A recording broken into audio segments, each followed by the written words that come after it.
بسم الله الرحمن الرحيم. الثاني يجزئ التطهير بكل ما يزيل النجاسة ولا يشترط الماء. صحیح فقه سنة کې دا مسله بیانېدله چې هل يتعين الماء لإزالة النجاسة،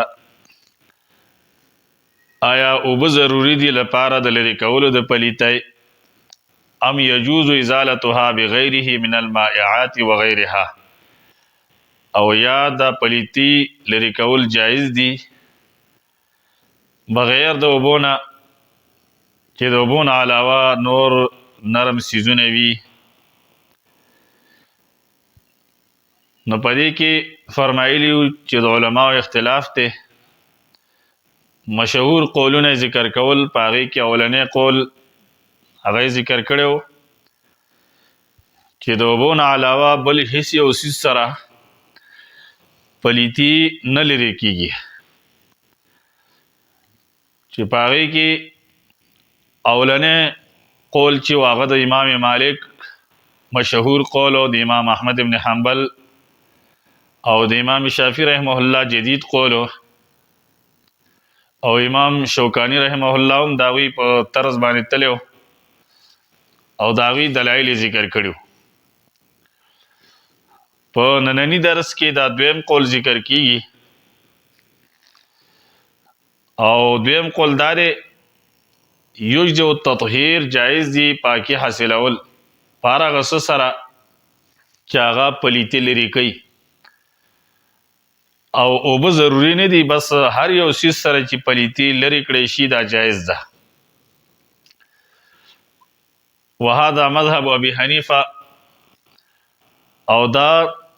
مذهب د امام ابو حنیفه رحمه الله دی، ور روایت الاخرى او بل روایت د امام مالک او د امام احمد ابن حنبل رحمهم الله نه، او زوړ قول د امام شافعی رحمه الله دی. دارنګي دا قول د ابن حزم دی، وهو اختیار شیخ الاسلام ابن تیمیه، چې دا قول شیخ الاسلام ابن تیمیه رحمه الله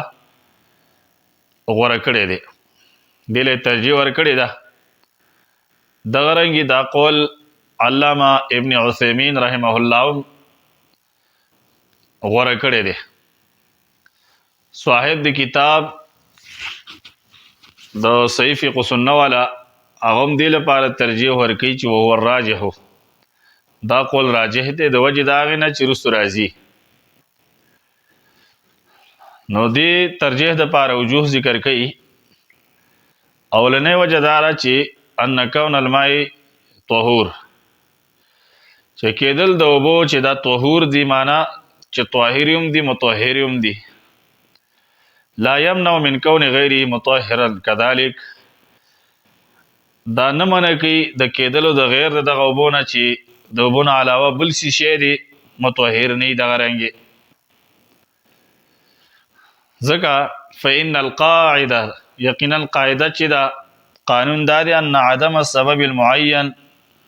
یقینا نشواله دا هغه سبب چې هغه معین وي لا یقتضي انتفاع المسبب المعین، دا انتفاع د مسبب معین نه کوي. مطلب دا دی چې یو شي دپاره یو سبب نه معین شوی نو دا اقتضا د دې نه کوي چې انتفاع وشي د هغه مسبب چې څه لپاره سبب ګرځېدلی وي معینه. نو دا مقصد شو چې د اوبو نه علاوه بل یو شي ته مطهر نه دی ویلی شي، د دې دا مقصد نه دی چې د اوبو نه علاوه بل یو شي سره طهارت نشي حاصلېدلی. سواء برابر خبره ده کان دلیلا که دلیل وي یا او غیر دلیل یا دلیل نه وي. لأن المؤثر، ځکه چې یقینا اثر کوونکی قد یکون شیئا آخر، بل یو شي زوم کېدی شي. وهذا، او دا قانون قاعده چې ده هو الواقع فی النجاست، دا په باره د نجاست کې واقع ده. قلت دیوی زویما بل بعض المائعات، بلکې بعض هغه نرم سیزونه لکه سرکه شوله، کل خل لکه سرکه شوله، والمطهرات او دارنګي هغه پاکون کې سيزونه صنعيه چې هغه جوړ کړی شي وي تزيل النجاسه نداوم پلیتی لري کوي کلمه پشانت دوبو وابلغ بلکې دوبو نه زیاتم پدې کې اثر وي چې دا سيزونه جوړ شي چې هغه سره زیاته پاکي حاصلې دي شي منه دا غینا دا یو وجه شولا دویمه وجه ذکر کوي چې ان الشارع یقینا شارع امر حکم کړی دی به ازاله النجاسه پلری کولو د پلیته سره بالماء په سره فی قضایا معینه پاغا زینو معینو کې خاص واقعات چې کوم دی هغه کې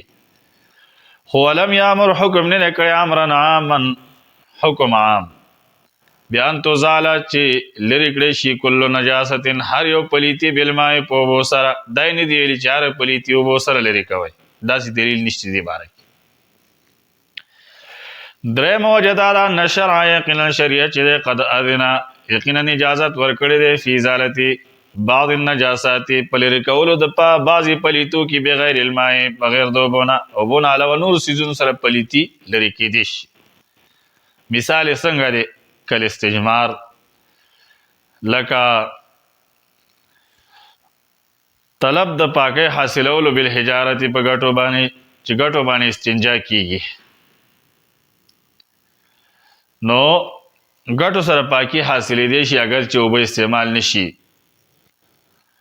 ودل کې ناله نبی ترابي او مخل د پیزار په خاور باندې پیزار باندې ګنګي ولګي خاور باندې راکایي بس دې سره پاکي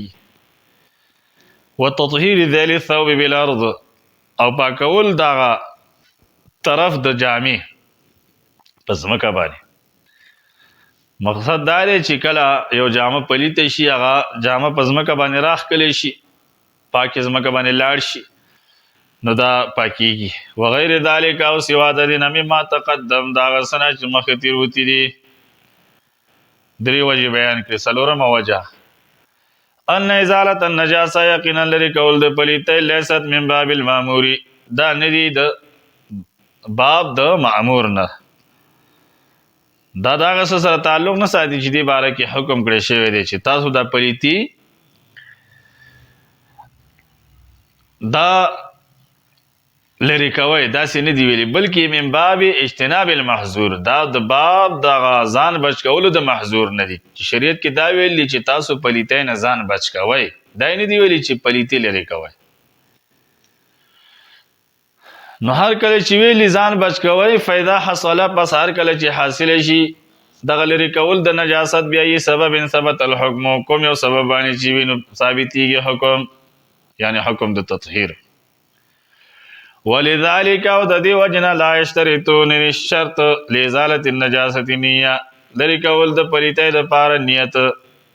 پلیتای لری کول د پار نیت شرط نه لري چې کله وسړي شر دا نیت نه کړي او پلیتی لري کړی نو بس مقصد حاصل شو ولکن او لیکن ان زالت کچری لری شي دغه پلیتی بفعل العبد په کولو د بند سره ونیته او پنیت د باندې اوسی بالا ذالک دل پار ثواب ملوي په دې باندې و الا کچری دا سینې مطلب داري چې فعل د عبد وی لیکن نیت په هغه کې نه و الا اذا ادمت بغیر فعل کله چې دا لری کړی شي بغیر د فعل د دغه کون کې نه ولا نیت او بغیر د نیت ددنه زالت المفسده نو فساد زائل شو یعنی نجاست لاړ ختم شو طهارت حاصل شو ولم يكن له ثواب او دل بار ثواب هم نه ولم يكن عليه عقاب او بدبن و سزا هم نه ويؤيد او تایید کی هذا د دې خبر ان الخمر یقینا خمر شرابا المنقلبه چا بدل کړي شي خلن سرکا بنفسیا پخپل سرکه تینه جوړ شي شراب نه بس سرکه نه جوړه خو چې پخپل تینه سرکه جوړه شولا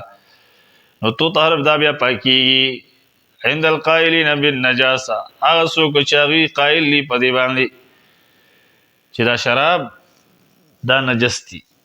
خو چې کله پخپل تینه سرکه جوړه شولا نو دغه خلقوم د دې قائل دي چې دا سرکش ولا پاک شو به اتفاق المسلمین په اتفاق د مسلمانانو باندې. قلت صاحب د کتاب وی چې زویما فراجه پس راجه خبره ده ان النجاسه یقینا النجاست اذا زالت بأي شيء زال بذلك حكمها. نجاست هر یو سیس سره چې لري کړی شي زایل بشي په دې سره حکم د دې حکم د نجاست دا بیا نجس نوي وصارت طاهره بلکې دا پاک شي. وهنا فوائد او دلته دې نورم څه فواید دي هغه فواید ذکر کړي. فرمایي اوله فائدۃ هذه المساله فائدہ د دې مسلې دا ان من کان یقینا سوچي وی علی ثوبه پجامه د باندې او بدنی یا دا په بدن باندې نجاسه پلیتی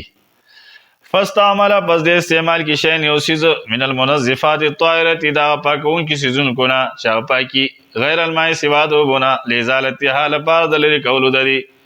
فإنه بس یقینا شان دا د یوزي جایز دي لپاره مقصد دا چې دا کار جایز دی پدې سره پاکي حاصلې دي شي طهارت حاصلې دي شي. ولا يلزم لازم نه دا ان يغسلوا بالماء چې او وینځي دي لپاره په بو باندې.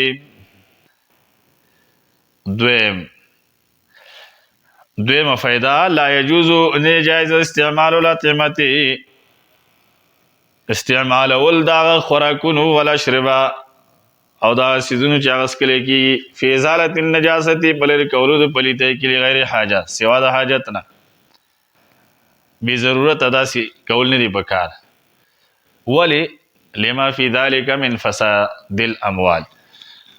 دو وجد دینا چې پدې کې مالونه فاسد ولي خراب ولي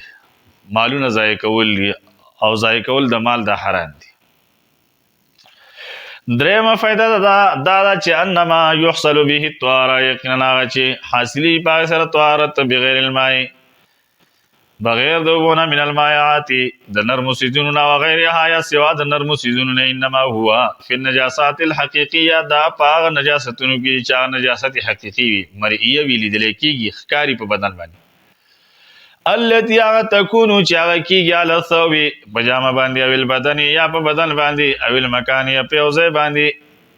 دا باغی کې دي شي. اما تطهير الحكم یا ورچ تطهير حکم دي طهارت الحدث پاکواله د بیا د سینا لکه او د شو دارنګي غسل شو نحوی دارنګي فلا یوزیو پس نه جایز کیږي فی باغی کې غیر الماء سوا د وب باغی کې وب ضروری دي. نو خلاصه د کلام دا شو د نننی درس چې دویم قول هغه دا ذکر کو چې پاکی حاصلول پاره غس سره چې هغه پلیتی لري کوي او نجاست پاره سره لري کېدې شي نو دا جایز دی او دا راجح قول له او پاره کې بیا زیات تفصیلی ذکر کو